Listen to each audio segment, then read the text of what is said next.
এই রোহিঙ্গা ভোটারদের ভোটার করার ক্ষেত্রে কোনো ধরনের কোনো মানে অন্য ধরনের কোনো অনৈতিক সুযোগ সুবিধা নেওয়ার চেষ্টা করে আপনারা ধরাই দেবেন। তাদের বিরুদ্ধে জনপ্রতিনিধি যারা, তাদের বিরুদ্ধে কিন্তু আইনানুগ ব্যবস্থা নেওয়ার কথা বলা আছে। আমি বিস্তারিত পড়ি নাই, এই কপিটা আপনাদেরকে অনেকে আমি হোয়াটসঅ্যাপে দিয়েছি, অনেকে চাইলে আমি দিয়ে দিতে পারবো। অনলাইনে কিউআর কোড সম্বলিত, এটা আগে অনেক উপজেলায় বা ইউনিয়নে ছিল না। এই পরিপত্র নিয়ে কিন্তু আমরা এখানে বসে নাই, জেলা পর্যায়ে বসে নাই, বিভিন্ন উপজেলায় আমার অফিসাররা জনপ্রতিনিধি এবং স্থানীয় প্রশাসনের সাথে মিটিং করেছেন এবং আপনারা দেখতে পাবেন যে বিভিন্ন উপজেলায়, সদর উপজেলা সহ ইউনিয়ন পরিষদে অনলাইন ভেরিফায়েবল জন্ম সনদ এবং নাগরিকত্ব সনদ দুইটাই দেওয়া শুরু করছে, যদিও 100% শুরু হয় নাই।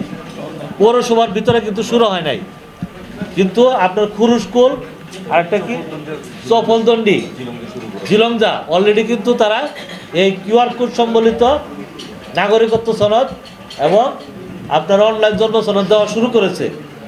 এবং আপনাদের সহযোগিতা, আপনারা একটা প্রেশার গ্রুপ হিসেবে কাজ করবেন। একটু প্লিজ কথা বলেন না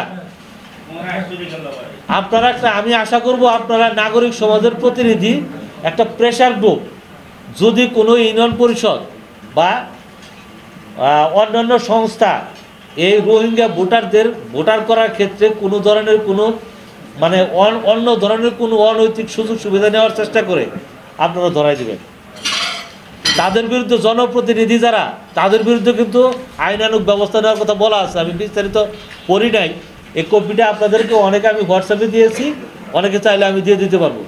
কাজে কেউ কিন্তু আইনের বাইরে না। আমরা যারা এই ভোটার করার সাথে সংশ্লিষ্ট, তারাও কিন্তু যদি কোনো অনৈতিক বা দুর্নীতির সাথে জড়িত হই, তাহলে কিন্তু আইনের বাইরে না। সুস্পষ্ট প্রমাণ সহ দিবেন, ধরাই দিবেন, তার বিরুদ্ধে ব্যবস্থা নেওয়া হবে।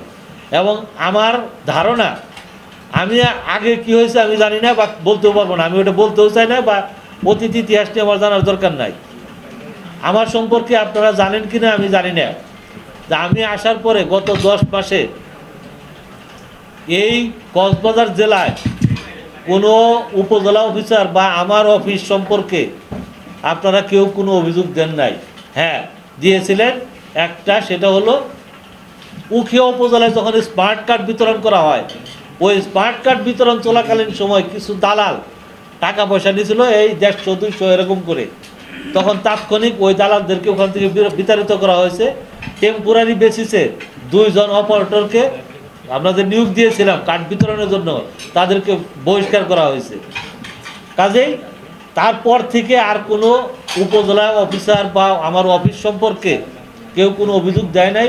আমি নিজেও মাঝে মাঝেই বিষয়গুলো ভেরিফাই করি, বিভিন্ন জনের কাছে জিজ্ঞেস করি, বিভিন্ন সামাজিক প্রতিনিধি যারা আছেন, সাংবাদিক যারা আছেন, তাদেরকে জিজ্ঞেস করি যে আমার অফিসার কেমন, অফিসে গেলে কি টাকা লাগে কিনা। ইভেন আমার এখানে যে ভোটাররা আসে অফিস দিতে, তাদেরকেও জিজ্ঞেস করি ওখানে গেলে কি টাকা চাইছিল, কেউ স্বীকার করে না।